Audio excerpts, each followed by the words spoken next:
बंदे ने आख्या कि मैनू दियो माफ़ी तो मैं तो चला जे अपना वतना नू वापस। बीवी बड़ी परेशान हो गई। कैसे जर्मनी में एक लड़का जाता है एक पाकिस्तानी लड़की के साथ शादी करके पाकिस्तान से, यहाँ पर उसका अपना एक बिजनेस होता है जिसमें वो पिज़्ज़ा शॉप चलाता है।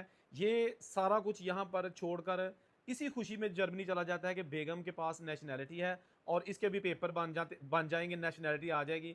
जब वहाँ जाता है तो उसको वहाँ के हालात का सामना करना पड़ा और उसके बाद फिर इनका क्या हुआ। लड़की जो है ना, लड़की समेत वो फैमिली लाहौर आती है, शादी करते हैं और जाके अप्लाई कर देती है अपने हस्बैंड के पेपर। चला गया बड़े खुशी खुशी जर्मनी। अच्छा, वहाँ जाके सबसे बड़ा इसको जाते ही मसला पेश आया ज़ुबान का। लड़की को जर्मन ज़ुबान आती थी, वो जर्मनी में रहती थी तकरीबन पिछले 15 साल से।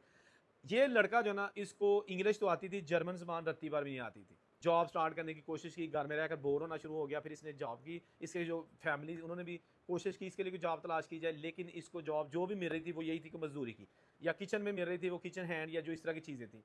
इसने खैर किचन हैंड की जॉब, रेस्टोरेंट की जॉब कर ली और वहाँ पर स्टार्ट किया इसने बर्तन वगैरह धोने से।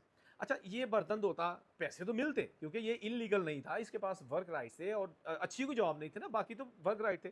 लेकिन ये बंदा जो है ना, उसमें बड़ी थोड़ी सी ना इंसल्ट फील करनी इसने शुरू कर दी। इंसल्ट काम के वाले से नहीं, इंसल्ट इसलिए कि एक तो जो फैमिली थी इसकी, ये उसके ज़ेरे साया आ चुका था। वो ऐसे इसके साथ हल्का-हल्का ट्रीट कर रहे थे कि जैसे ये कोई नौकर हम पाकिस्तान से लेके आए हैं। 7 के 8 महीने चले, इस बंदे ने आख्या कि मैनू दियो माफ़ी ते मैं तो चला जे अपना वतना नू वापस।